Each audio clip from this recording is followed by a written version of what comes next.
Welcome everyone to today's podcast. My name is Paul. I'm a happy member of Cocaine Anonymous. I'm really pleased to have been joined today by a friend of mine called Sean. Hi, my name's Sean. I'm a very grateful recovered addict. Brilliant. So we're going to be recording a podcast today about Sean's experience, strength and hope. I just want to let everybody know, particularly if you're new to Cocaine Anonymous or you've still got a problem with drugs, please come along to some meetings. I'm going to be putting up a screen with some meetings on there. There are hundreds of C.A meetings every single week. You're welcome at them all. Never be put off going to a Zoom meeting thinking, I don't want to put my camera on. Only about a fifth of participants even put their camera on. And you don't be put off thinking you're going to be interrogated or have to speak. Only about a third of persons actually speak in the meetings. You're very, very welcome to come along and listen with the camera off. That's what most people do. So please do get yourself to a meeting. There is a way to get free and stay free. And please check out the other podcasts. So without further ado, Sean, I'm just going to hand the floor over to you. Thank you very much, Paul. Like I said, my name's Sean. I'm a very grateful recovered addict today.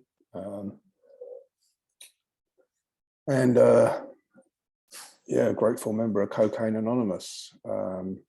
Cocaine Anonymous has really saved my life. I'm a member of one other fellowship, and I have a sponsor who's an AA sponsor.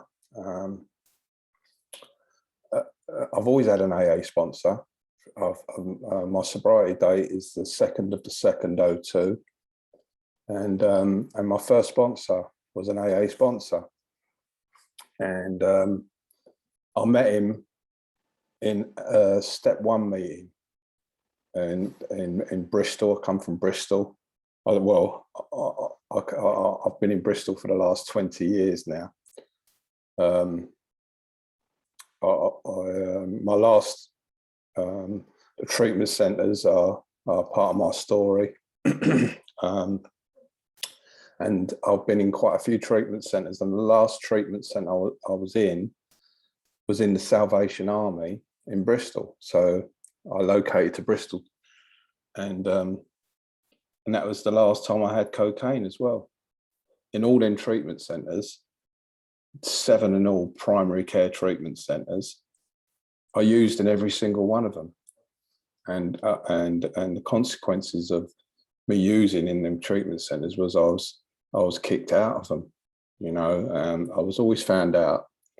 But this last time, in this last treatment centre in Bristol, that was the last time I used cocaine, and I went out of the treatment centre after being in the treatment centre for 2 months, and I scored a stone. I brought back onto the unit a stone, and smoked it in my room, and was terrified after I'd done it. Just got under the covers and just hoped no one knocked on my door or asked me how I was or anything. And then it was the next day, and I thought, right, that's okay. I got away with that. And it really, what was happening was my peers were all saying to me, "You're doing so well, Sean. We're so proud of you, and keep it up." And the staff there, and the workers there, all ex-addicts like they are in treatment centres, normally volunteers and stuff like that.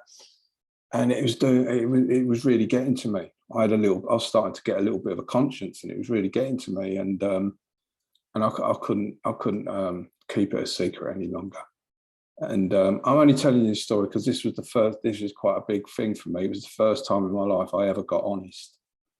And because I was, like it says in the book, constitutionally incapable of being honest with myself or with anyone else. And, we had a thing called art therapy we used to do. And during art therapy, I said, I've got something to tell everyone. And, just like that, really, just blurted it out. I've got something to tell you. And there was probably about 15 mob fellows in there. And they all turned around and looked at me and said, yeah, what?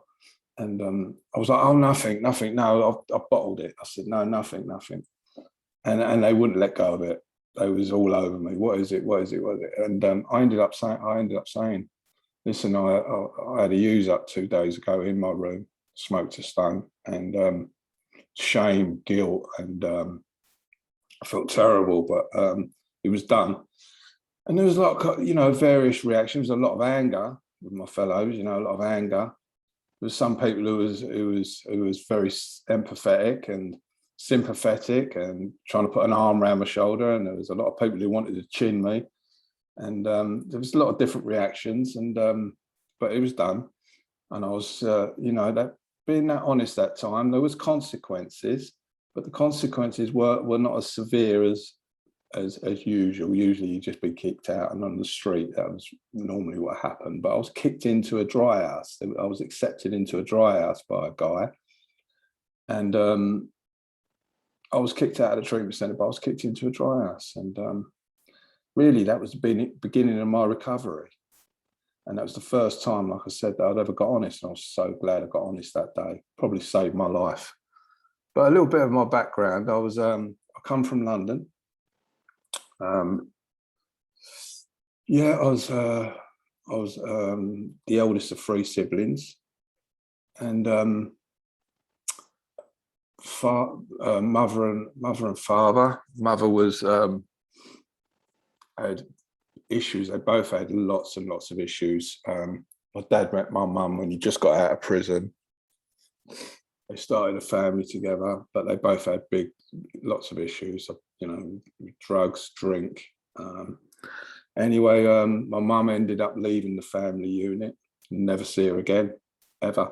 She just completely disappeared off the face of the earth, really. And my dad brought us up. He, like I said, he had issues, and we was in children's homes at an early age, just while he sorted himself out. And eventually he sorted himself out, and he got us out of the children's home. And we lived as a family unit. My dad, my younger sister, and my younger brother in the Old Kent Road, in a flat in the Old Kent Road in southeast London. And that's where we started. And my first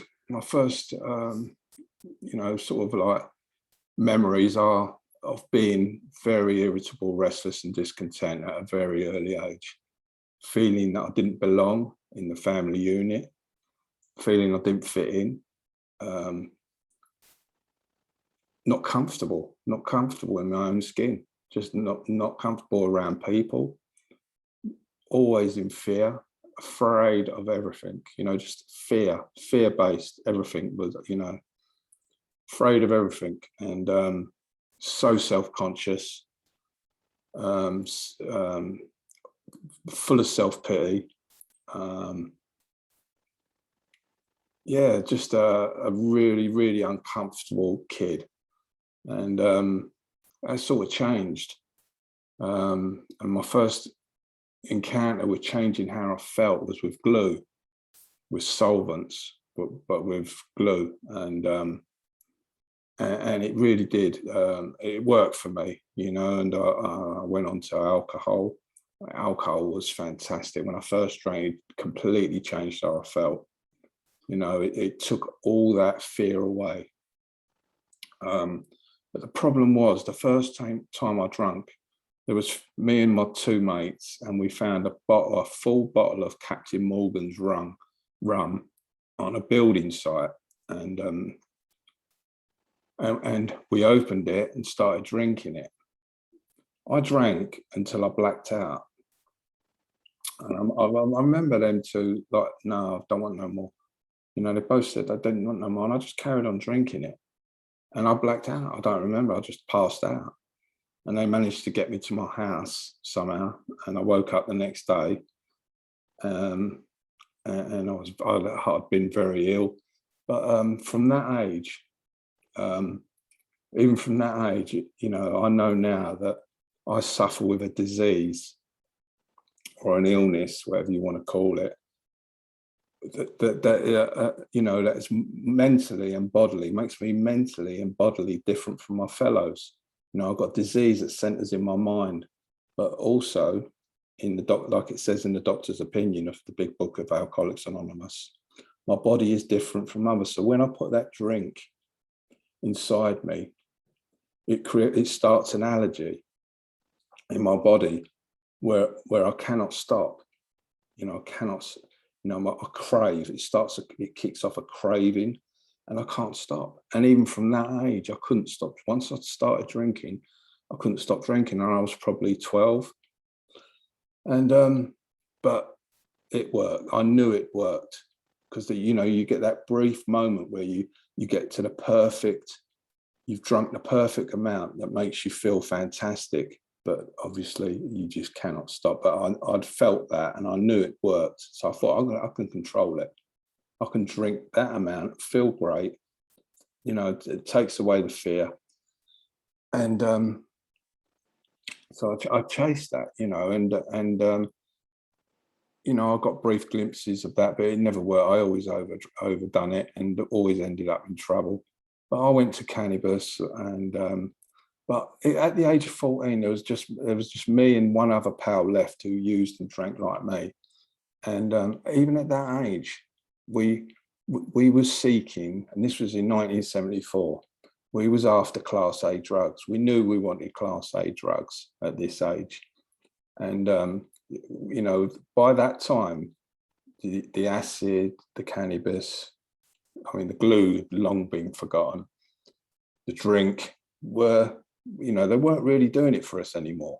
You know, it was all right. It was just that we'd done it on a daily basis, but we wanted something a bit more. We wanted oblivion, even at that age, and we wanted it quick. But we also wanted to be drug dealers. That's what we gravitated to. We fancied ourselves as being drug dealers. We had plans, me and my mate, and we had to find some Class A's. And so we you know, we looked for them. We found out people who had them. We tried to chase them down. We was so, you know, we was only 14, and they didn't, you know, in them days, it wasn't like now where, you know, it's a little bit different now. You know, you can get them sort of things when you're that age, but in them days, it was really hard to get hold of them. We couldn't get hold of them.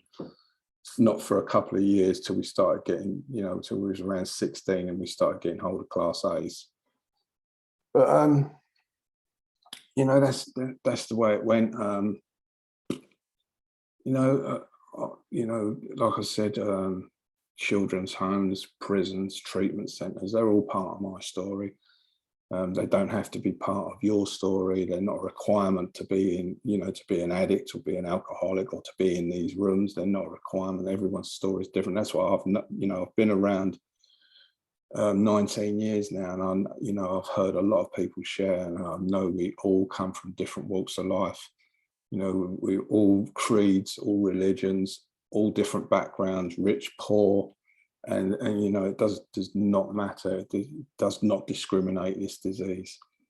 And you know, I carried on in that same vein. In and out of prison, I was a thief.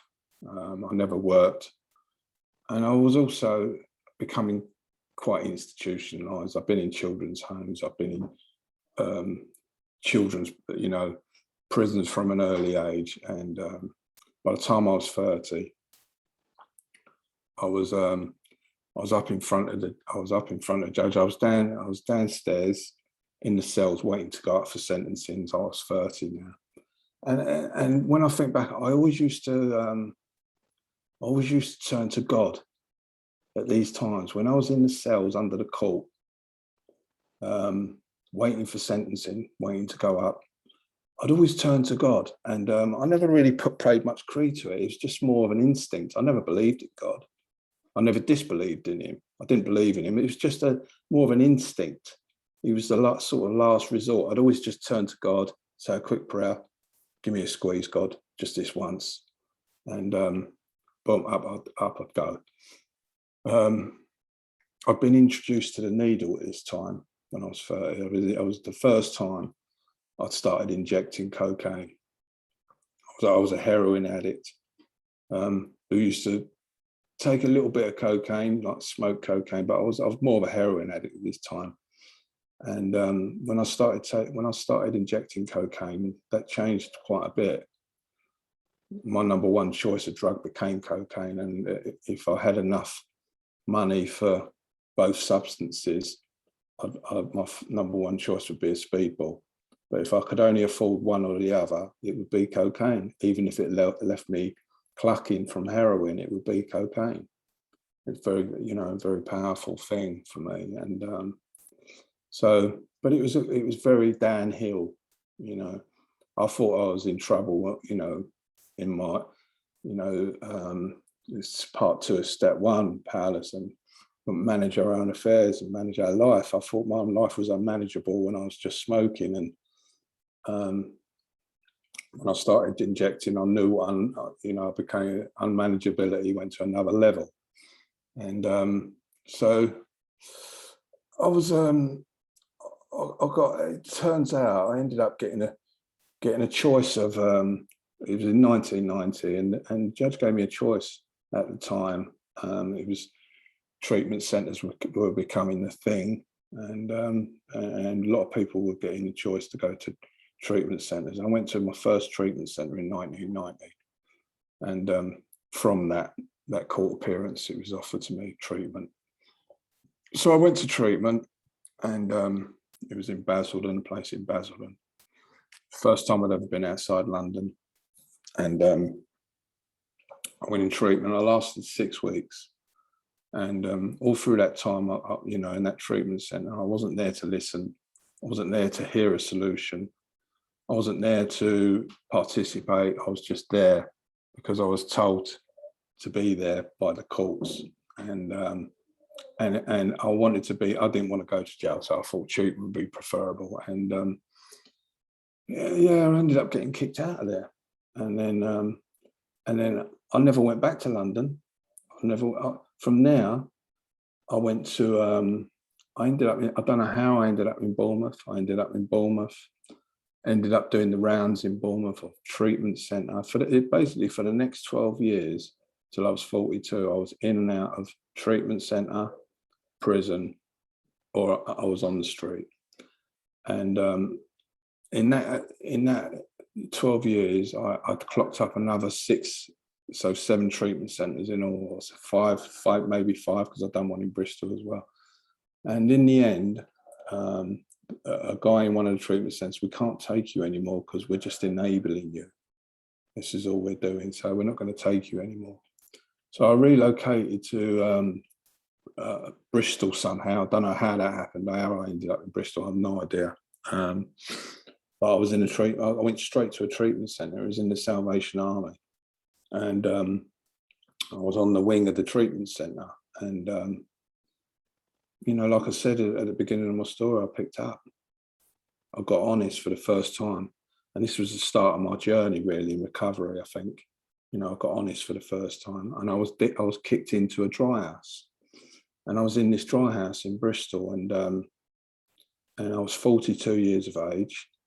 I was totally broke, spiritually, physically, mentally. I was busted. I didn't really want to go on.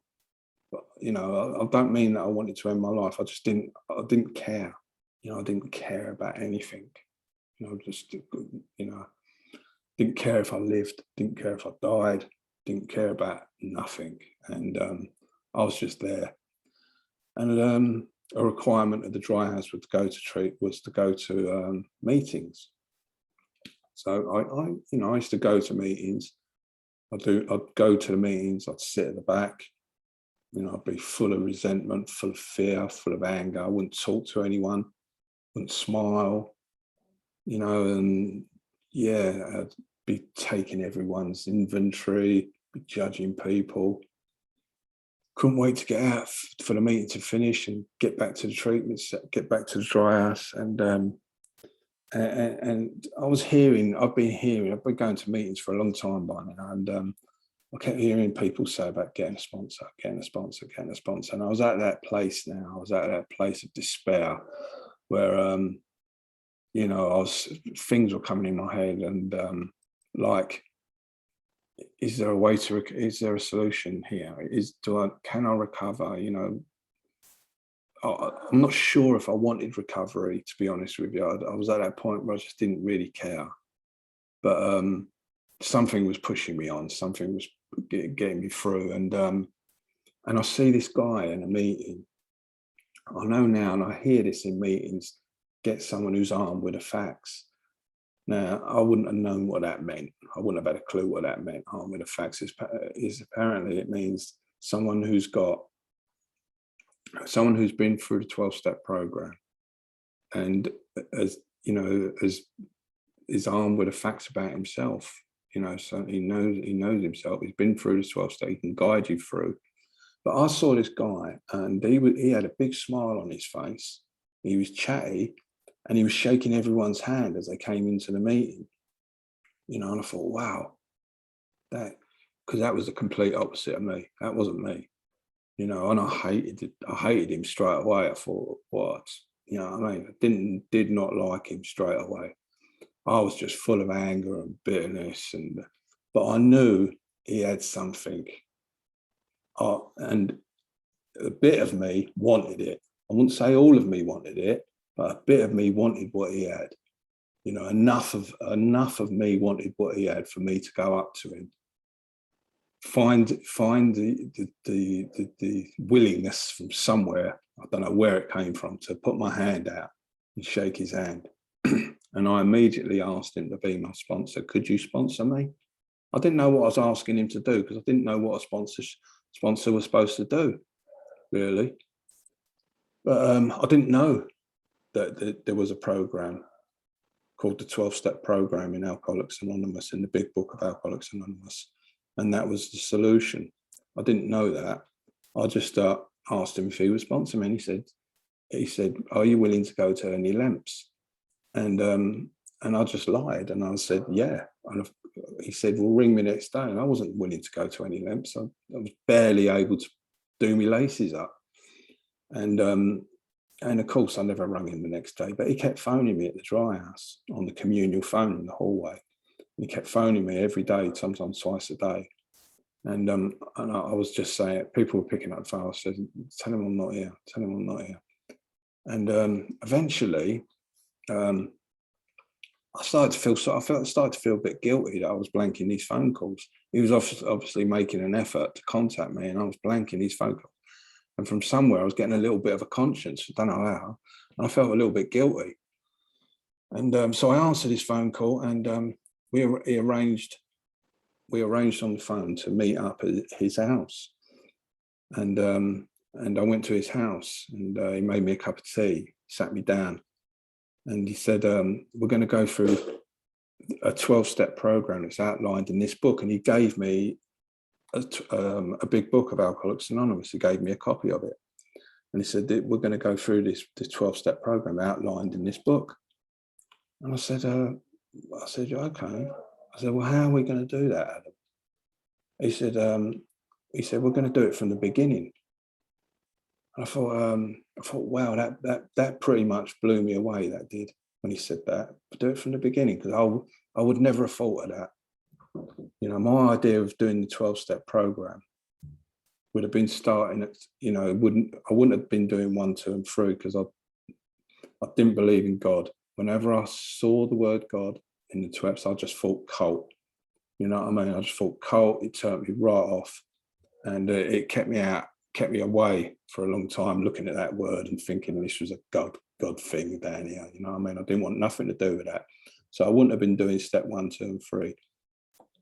I looked at 4 and 5 and thought, I'm not going to do them because I haven't got any defects. It's not that I'm aware of. And I know you've got a lot of defects, but I haven't got any. I'm not, and I wouldn't be doing 7, and I wouldn't be doing 6 or 7, because, like I said, I don't believe in God. I wouldn't be doing 8 and 9 because I don't know anyone no amends. I don't know anyone anything. Everyone knows me.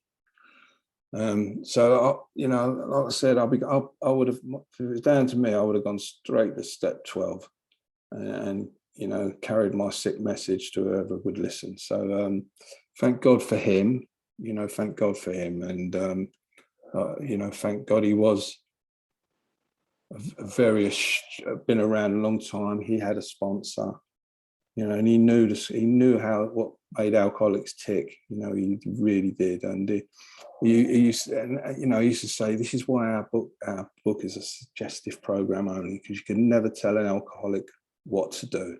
If you want an alcoholic or an addict to do the steps, tell him not to do the steps, because then he'll do them. He was very good. And so we started working the steps. We started going through the steps, and his way of doing it, he'd make me a cup of tea, he'd give me the book, and he'd get me to read from the book. And at certain points in the book, certain places, he'd get me to highlight. And you know, and I thought this was okay. You know, I didn't believe there was a solution here. You know, no way. I thought there's no way that reading from this book to him aloud every night is going to do anything for me in the way of keeping me clean and sober, or on any sort of long-term basis. I didn't know anything about day-to-day basis, but I just thought, this ain't going to work, but I'm going to do it anyway. I've got nowhere else to be, got nowhere else to go. You know, I'm just going to do it. He makes nice tea. He's all right. He's good company. What else have I got? What have I got to lose? That's the way I was thinking. And we carried on working through the steps. We've done a step 3 on the floor of his living room. It was fine. Nothing happened. You know, it was okay. Just got on with it. And then he gave me step 4 paperwork. And he gave it to me in a folder. He gave it to me in the columns, 4 columns. So I had to do my fears, my harms, my sex harms, and my resentments. And he wrote on the folder, the hardest thing about step 4 is putting pen to paper. And I thought, okay. So it took me 2 weeks to put pen to paper. And when I actually done it, it took me 20 minutes to do it. You know, it probably wasn't the most thorough. Well, I know it wasn't the most thorough, but it was all I had at the time. And it was done. You know, because this is a program of action. This is what we work in, this program, spiritual action. I took the action. I didn't know this at the time, but I've taken the action. And he was very happy with it. He said, okay, great. He said, come round, let's do it. I went round his house, and I've done the step 5. I read out my step 4 to him, and we've done 6 and 7 straight after. And yeah, something happened that night to me. Something really did happen to me. I felt connected. I was walking home back to the dry house, and it says in the book to have an hour on your own, somewhere quiet, and contemplate what just happened. I didn't get that. You know, I never had that. I just was walking back to the dry house, and this overwhelming fear of being connected to something hit me. You know, I felt power come into me. Felt very, very powerful. It was a bit overwhelming, to be honest with you. It was a bit, I thought, what the fuck's going on here? Do you know what I mean? It was just like very powerful thing. You know, I know it was like a big mental shift, big psychic change in my thinking. Everything was going on at once, and I couldn't really control it. You know, I got back to the dry house, and there's no place to be quiet in a dry house. It's just manic. And I was like, oh, you ain't going to believe it. You know, I was telling everyone, you ain't going to believe what's just happened. I've just done this, blah, blah, blah, and it's definitely working, and go. And, you know what it's like. And everyone thought I was off my head. And but, it worked. Something had worked. And it was the first time I believed this was going to work. It was the first time I started to have faith that something was changing here, something was working. And I thought back, and I thought, you know what, I haven't thought about having a drink or a drug for at least 3 weeks. You know, it wasn't apparent at the time. It was only when I reflected back, I thought, it's been at least 3 weeks. I haven't thought about a drink or a drug.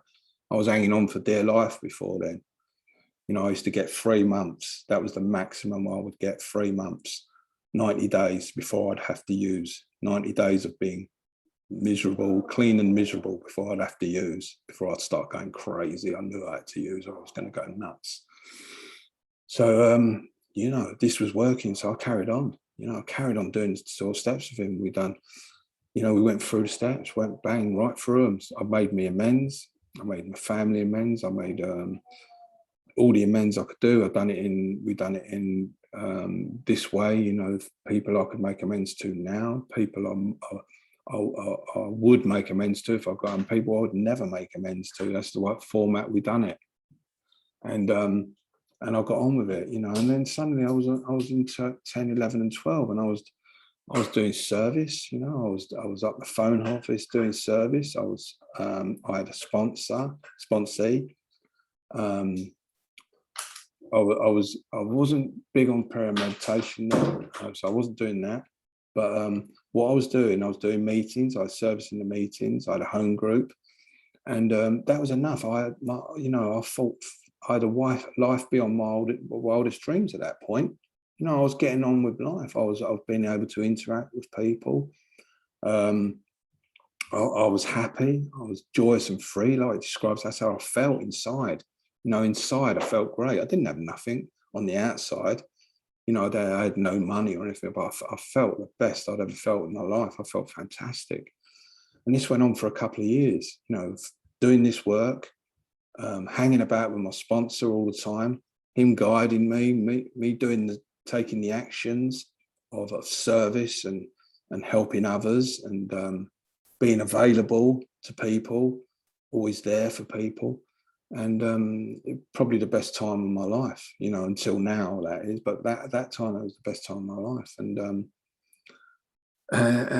you know, but I started to take my foot off the pedal, you know, off the gas. I started to slow down a bit. Things started to come into my life. And you know, I'd met a partner, and we'd started having children, and I'd got somewhere to live, and I'd started getting some nice clothes, and I started a little business that started to take off. I couldn't believe it, but it started to take off, and I started to get quite a lot of work. I started to get money.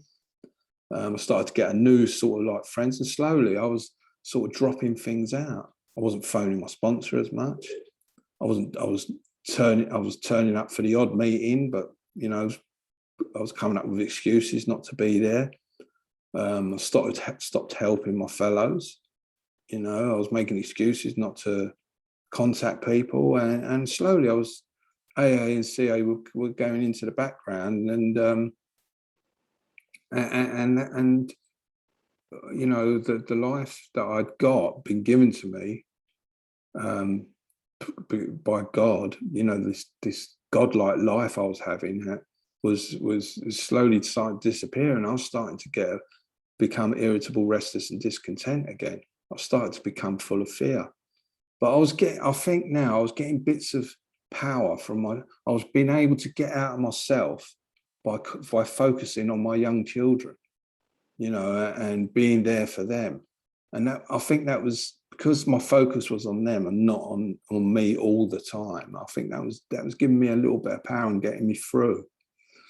But you know, it came to the point where, you know, I was dipping in and out of CA, dipping in and out of AA, still going to still doing it on a weekly basis, still being there every week, but not as engaging. You know, I was nowhere near as happy as I was in the first couple of years internally. I was nowhere near as well internally. And but I was getting by, somehow managing to get by. And I was, you know, I was not proud of the fact that I was being able to get by, but I thought, well, this is okay. You know, I don't feel as good as I was, but it's okay. I'm getting by. I used to justify it like that, but things started to get a lot worse after a good few years like this. My kids were growing up, didn't need me as much, and my focus was becoming more and more on me. And the more I started thinking about me, the less happy I was. You know, the more the focus was on myself and my plans and what I needed and what I wanted, the less happy I was. And then I found myself really in trouble a few years ago. A couple of years ago, I was in the malady, and really in the malady to the point where I was at that jumping off place. I was starting to think that suicide was a better option than living as I was living. And the thing is, I didn't know what was the matter with me, to be honest with you. I didn't know it was a spiritual malady. and I couldn't diagnose it myself. I was justifying it with, I thought it was other things. I thought it was pressures of life, pressures of work, pressures of family life, pressures of this and that. I didn't know it was a simple spiritual malady, and it was easily fixed. I just didn't know it. I couldn't diagnose it myself. But luckily for me, I've got some good friends in C.A. and AA, and I've got a very good friend who spotted the signs. He knew it was wrong with me, and rather than come out and just say, "Listen," he got an understanding of how the alcoholic and the addict ticks. He just drip fed me this stuff, about the malady, just drip fed me. And after a few weeks, I thought, I used to think, why is he sending me this stuff? But eventually the penny did drop. I'm not the quickest, but eventually the penny did drop. I thought, that's what's wrong with me. I'm in a spiritual malady. I'm not connected anymore. I'm separated from God. I'm in the spiritual malady. And once the penny dropped, I took action immediately. I contacted a guy in Canada I was given his name, called Cameron Freeman, who does a big book study workshop, and he can take you through the steps very quickly. And he took me through the steps. He agreed to take me through the steps, and he took me through the steps over the course of 6 evenings, one after the other, 2 hours an evening. And he got me connected. He got me connected to the power, and I knew, once I was connected, I knew within a couple of days I was connected straight away. The malady started to lift. Once I was connected, I started to feel connected. I started to feel the power come in, and I started to feel alive again. And no one was more happy than my family, because I was a horrible bastard. When I'm in the malady, I'm one horrible piece of work. And it's only my family and my loved ones who suffer, and selfish, judgmental, self-pitying,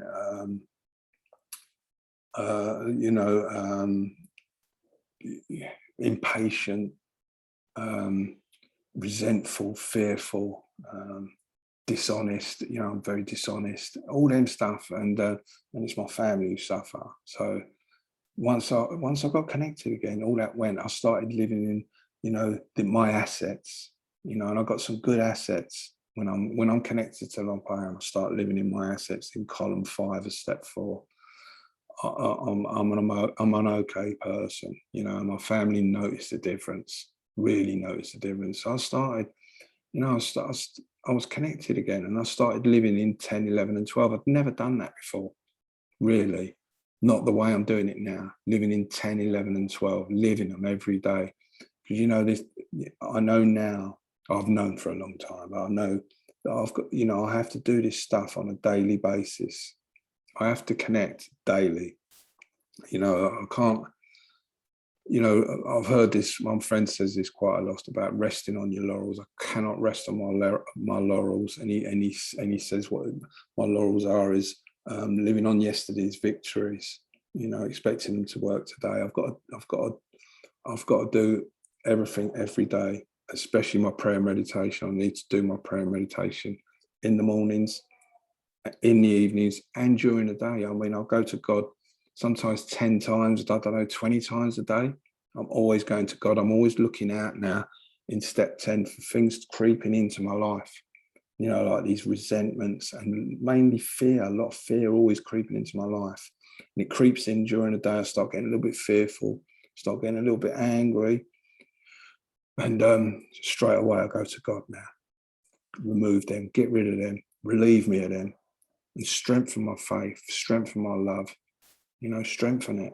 And it gets me through the day. It gets me, not only just gets me through by the skin of me, it gets me through fantastically. I feel, great. I can't knock my life at all. I love my life. I'm living my dream life, which is inside. I'm happy. That's it. That's it. Because if I'm happy, my family are happy, and that's all it is for me. Happiness. If I'm happy inside, my family are happy, and I get that happiness by passing on what's been given to me to other people, by doing service, by going to God constantly, helping others, and to practice these principles in all my affairs, you know, because I've got a big circle of friends outside AA, and I have to be spiritually fit to be able to interact with them. You know, if I'm not, they look at me in a funny way. If I start saying things out of turn, or start snapping or being, you know, they know I'm not right. And I have to be spiritually fit in all my affairs. And so, you know, life, like I said, is fantastic when I connect myself to my higher power. That's probably my story now. I mean, I'm probably up to date now. You know, like, I practice these principles in all my affairs. I don't know where to go from there. I practice these principles in all my affairs. I work step 10 and 11 and 12 on a daily basis, and my life is great. You know, I take my foot off the gas, take my foot off the pedal, and slowly by slowly, my life gets worse. And what's worse than that is my family's life gets worse because they're around me. So I think I'm going to leave it there because I can't think of what else to say. That's okay. Apart from I'm very grateful today, though, Paul. I just wanted to say that I'm very, very grateful, very, very grateful to have met you, to have met all the people in CA and AA recently. You know, during this lockdown, to have this Zoom meeting. I'm very grateful for everything at the moment. I'm just in a very grateful place. I think that, you know, and I'd just like to thank you, Paul, for asking me to do this. And I will leave it there. Thank you very much. Beautiful, beautiful. Well, it's all about carrying that message to sick and suffering, and that's what you've done beautifully. And, you know, I always love listening to you because it's the truth. You know, it's real talk, and we do recover. We do get well. And on the screen here, we've got a chapter called The Doctor's Opinion from our basic text, which is a book called Alcoholics Anonymous. And the book is available for about £14 from eBay and Amazon. You can get it for £10 from alcoholics-anonymous.org.uk. It's a very good book. You might wonder why, if we're Cocaine Anonymous, do we use Alcoholics Anonymous literature? Well, I think it's the best book on the planet for recovery. So that works for me. And, you know, I'd suggest getting a copy, coming along to a CA meeting, listening to stories just like Sean's, and faith will be created in the heart. You believe that it can work for you, and it can work for you. It can work for anyone. You know, our message is hope. Our promise is freedom, that an addict, any addict, can quit using drugs, lose the desire to use, and find a new way to live. You know, and Sean, I've just been reading through, whilst listening intently, The Doctor's Opinion, which is what we've got on screen here, and I've just been reminded of many different things, really. A psychic change. You know, I don't know about you, Sean, but I need to have spiritual experiences every day. That's, for me, that's the nub of recovery today. I need to have conversations just like the one we're having right now, and I need to have them regular and often, right? I need to be in the steps. I need to be in the principles of the steps. I need to be talking to people that are also in the principles of the steps. I need to avoid the debating club. I leave for other people. I don't have to participate in every argument I'm invited to. I can restart my day at any point. I get connected with that power. And I keep doing the next right thing, and one day rolls into the next, and long-term sobriety is absolutely achievable. You know, so I'm really pleased to hear you this morning, and, you know, I'm encouraged. You know, and this Doctor's Opinion is the first chapter after the forwards in what we call the big book Alcoholics Anonymous. And bear in mind, folks, you can pause and rewind this podcast whenever you like. And, you know, much is mentioned. We get phrases, a psychic change. It's the first place that appears in the big book, in the Doctor's Opinion at the beginning there. You get the phrase moral psychology. And, you know, it was the reality of it, what you said, if you tell someone not to work the steps, they will work the steps. That was, ironic. And yeah, and what you said, how you militate against the guy at the door shaking everyone's hands who was happy, and it's an unusual thing, isn't it? That, I mean, I like to think now if I went to a meeting, I've been to many where there's smiling people at the door. I'm pleased most of the time, Sean. I'm pleased to see them. It's like, wow, look at this guy, this woman, this is epic. But I get what you mean, Sean. I get what you mean.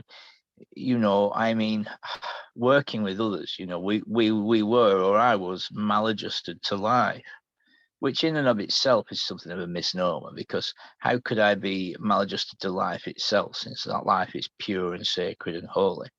What I mean is I'm maladjusted to my circumstances and my feelings and the circumstances and feelings of others. That's what I really mean when I say I'm maladjusted to life. And so drinking and drugging was a way to medicate my feelings. It was a way to feel okay. But the problem was, it wasn't a workable or tenable solution, and wasn't really a solution at all. It was a delusion and a deception, and it says here in this literature, that most alcoholic addicts are doomed, and that's the truth. Most alcoholic addicts are doomed.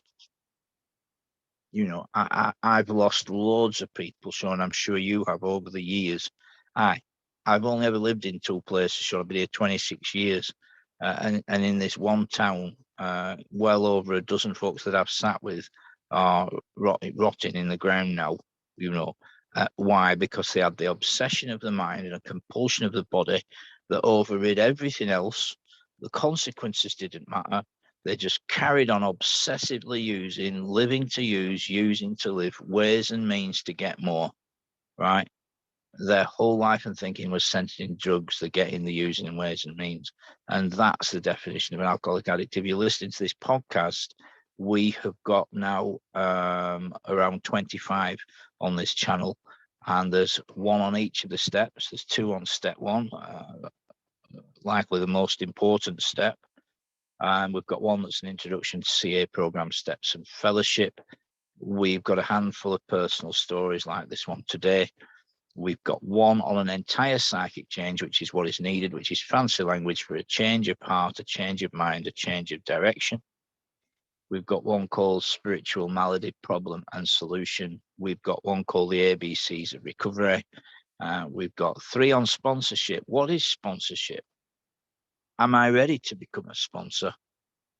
And how do I sponsor? So by all means, check those out. And by all means, look, I'm not a spokesman from CA or AA. I'm just a member.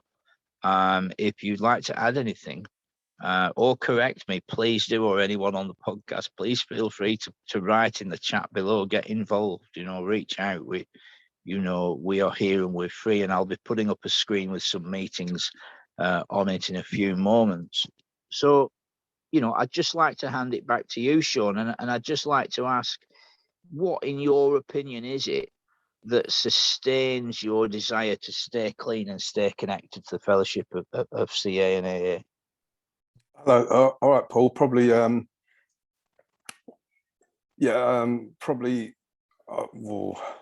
don't want to go back to where I come from for a start. Passing my primary purpose, to carry the message to the still sick and suffering alcoholic, is a big reason. It's nice to have a primary purpose. It's nice to know why you're here. I've started an alpha course, started it last night. It's questions on the meaning of life, and it's the first step into the church and into it seems like the next progressive thing to do. It's something I just fancy doing so I went there last night, started that course. And it was good. I enjoyed it. It was good. It was okay. I prayed before I went there. The set aside prayer, because the more we know, the less we know. And I wanted to be open.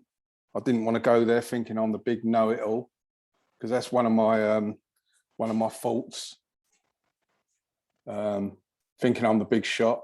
I can always start thinking I'm the big shot, the big I am. But you know, just wanted to mention about telephone therapy. It's in the Living Sober book, and it's a great thing being able to make a phone call. You know, because it's a program of action. You know, this is a program of action, and just being able to pick up the telephone and make a call is a massive thing. Because I know when I was first around, my sponsor used to say, "Phone me," and I couldn't pick up the phone because I always thought I got nothing to say to you. You know, and you don't really want to hear from me. I don't know how to start a conversation. You know, and I talked myself out of it quite easily, not picking up the phone. And he said to me, "Listen, this is just a program of action, and I just want you to take the action of picking up the phone call, because one day when that thought in your head that you need to have a drink or a drug comes into your head, you're not going to have time to think to yourself, I'm going to pick the phone up and phone someone, because you haven't been doing it. You know, you need to do it now. You know, pick up the phone 2, 3. I'll make myself pick up the phone 3 times a day and phone fellows. Not because, and I always say to them, listen, I'm not phoning you for any reason. I'm just phoning you because I just want to take the action of phoning you. And they know what's going on. They're fellows in recovery, and they know what's going on instantly. And then they're like, oh yeah, that's fine. And they'll start a conversation, and then we get into a conversation. But it's just about taking the action. So when the thought of having a drink or a drug comes in your head, you'll have that muscle memory to just pick up the phone. The phone will just be in your hand, and you'll be ringing it before you know it. And that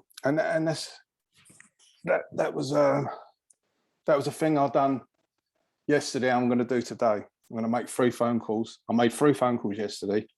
I'm going to make 3 phone calls today, and that's all I'm going to do. I'm going to say, listen, I'm not phoning you for any reason. I'm just taking the action of making the phone call. Yeah, I think. Yeah, sorry, go on.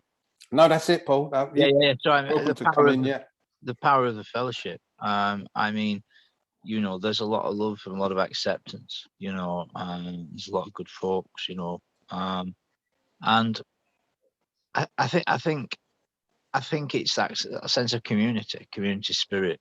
You know, and you know, the first step begins with we, and it's kind of omitted from the rest of the steps. It's almost like it's, you know, but the rest of the steps are also we.